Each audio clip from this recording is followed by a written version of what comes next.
You ready, Holly? Yeah, I'm ready. I'm not gonna take any pictures while Yeah, he's that's fine. recording Sure, because we're not move around too much. You ready, Carl? Sure.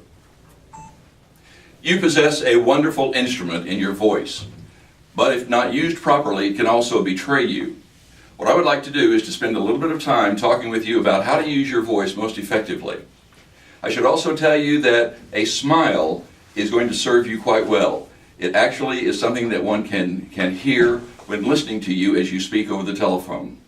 Well, let's begin with what is important in terms of using your voice to its best benefit. Number one is rate. We talk about rate in terms of how fast or how slowly you speak. 140 to 185 words per minute is the average. Now that includes pauses, of course. So if you were to use your voice at 140 to 185 words per minute, most people will be able to hear you and understand you quite well.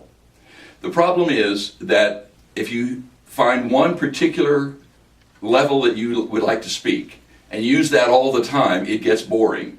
So I encourage you to use variety as well. The second is volume. Now, volume is one of those things that you have to consider simply because volume is one of the most important things that you can use in terms of making sure the other person hears you. Of course, too loud, too soft is not going to be serving you to the best of your ability. The next one is pitch. Most people think that they are stuck with a particular pitch. May I also tell you that pitch is one of those things that you can change greatly. Again, you have a marvelous instrument. It does vary, and variety is important. One of the things that you will have to consider when you are using variety is to make sure that you use at least 8 notes. That is the average for a good speaking voice. Anything less than that begins to move toward monotone. And the monotone is described as anything using 4 notes or less. So make sure you use plenty of variety in order to be the most interesting voice that you can provide. Now the next one that I'm going to talk about is called pitch. And pitch is one of the things that you can use to your benefit. And when I talk about pitch, I'm talking about that change of level. What you want to do is to look at it in terms of this. This is your total singing range, your total use of voice. It's 16 notes. The lower half would be 8, and as we said, 8 is what you want to use. So by all means, use that 8 as your number, and listen to yourself, try to think of using 8 notes or more. The next one that we're going to talk about is quality. Quality is something that I can't define positively. I can only define it in negatives. All of you have different voices, and that's good. You don't want to sound just like everybody else. But what you do want to do is to be able to use your voice so that it does not irritate the opposition, or in this case, the customer. What you're talking about here are 11 qualities that are not good for the telephone. I can use those the best by telling you what they are and saying avoid all of them. So let's begin with the first one. It's called nasality. There are 2 types of nasality. There's hypernasality and hyponasality. Let me explain. We have 3 sounds, that's M and N, and then you have this one called which is the NG combination. When you use those sounds properly, and those are the only sounds that are supposed to be nasalized in English, when you use them properly, there's no problem. If you use them improperly, you have hypernasality, which means you have more than this sound, which would be something like you would hear when someone has adenoid problems or a child speaking, and you have a sound that comes across like this, and it's a very irritating sound. Does not do well for you on the telephone. Now, if you were to take these 3 sounds and substitute them with 3 other sounds, which is what you do when you have a cold, you will substitute with these 3, B, D, and G. So what you have there is the sound of a child with a cold. My nose is running, so I have a cold because I have a cold to my nose. Those are the kinds of things that you will want to avoid. Hyponasality, that's called. So hypernasality or hyponasality, sometimes called denasality. Those are the things that you definitely will want to avoid. The next one is a glottal sound. There are actually several glottal sounds, but I'm going to concentrate on two for just a moment. The first one is the glottal fry. The glottal fry is when you speak too low, below your optimum pitch, or if you are not properly supporting your voice. The glottal fry comes across like bacon frying in the back of your throat. It's a sound something like this, and it's not a particularly pleasant sound to hear, as you can tell. Now that's a more common one to use. A lot of men tend to do that, trying to get a more masculine voice. The other one that I mentioned a moment ago is called the glottal shock. The glottal shock is when you force air out of your voice. It is not a good sound, and the only way I can do that is to be very loud, so I apologize before I do it. But the glottal shock comes across something like this. Get out of there! And that sort of sound is something you obviously are not going to use on the telephone.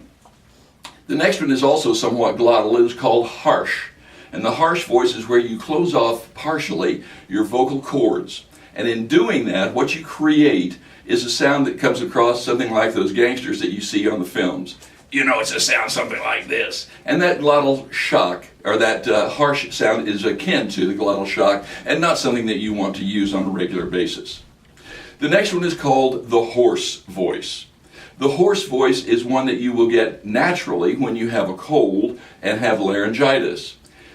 Unfortunately, there are people who use this rather regularly, and if you have a voice like that, you probably need to seek medical attention. It's the voice that comes across something like this, as if you have a cold and laryngitis. And you don't want to use that for any length of time because it has an irritating sound to most people. The next one is a strident sound. And the strident sound is one which I think probably all of you would avoid naturally, but just in case, let's go over what the strident voice is. The strident voice is one of those things that is going to come across as high-pitched usually, and typically it has a piercing sound that sort of goes right through you. Again, because I'm a bass, I have to use a rather loud voice to create it. It's the same sound that you will hear when you hear Margaret Hamilton, for instance, in as the Wicked Witch in The Wizard of Oz. That comes across something like this. And I get your little dog Toto too. Well, that's the kind of voice, obviously, that you do not want to use. That particular voice is one which most people would not have going into this field. So I would caution you not to use that by all means. The next one is called a whisper. Well, that again gets back to the pitch level that we were talking about before. Pitch is nothing more than how loudly or how softly you speak. Using the pitch as our concentration here, we're going to have that variety. If you are going to use a whispering sound, you are going to use not only the pitch variation, but the volume variation. So here's what you get with a whisper. It's a little sound something like this, something like a librarian might say. And I'm not even sure you can hear that because it is so soft. And that kind of whisper is not something that is going to serve you well when you are on the telephone. The next one is the breathy sound. And the breathy sound is one which was very effective for Marilyn Monroe, but not particularly effective on the telephone for you as a salesperson. Here's the problem that you run into with the breathy quality. You take in air and you let too much air out as you are speaking. So you have a voice that comes out something like this. And it's not a very pleasant sound to hear for any length of time. Even Marilyn Monroe got on people's nerves. So we move from that sound into a couple of sounds, again, that deal with pitch. And pitch, I've already mentioned, deals with monotone. You have to use 4 notes or more, and even 4 to 8 does not have a good variation. Should use 8 or more. If you use fewer than 4, you get a monotone sound which is somewhat robotic. And the robotic sound is not going to do well in getting people to listen to you for any length of time. The robotic sound is a little surprising when you hear it. For instance, as I'm talking to you right now, I sound very much like a robot, and I'm sounding very much like I'm using only 1 note. In actuality, I'm using 2.5 notes, but it sounds like I'm only using 1 because it sounds like a robot. That gives you an idea of what the robotic sound of monotone sounds like. Now, the last one is unlikely that any of you would ever use. It is sometimes referred to as the Mickey Mouse voice. It is falsetto. And the falsetto voice does nothing more than go above your optimum pitch, above your natural pitch, and you get a voice way up here like that, just like Mickey Mouse. And that, of course, is not something that transmits very well over a telephone at all. Now, those are the ways that you can use your voices. But now let's look at something else. In addition to rate, pitch, volume, and quality, we also have to get into pronunciation. We have a hard time separating pronunciation from dialect. Pronunciation is any word that you say incorrectly.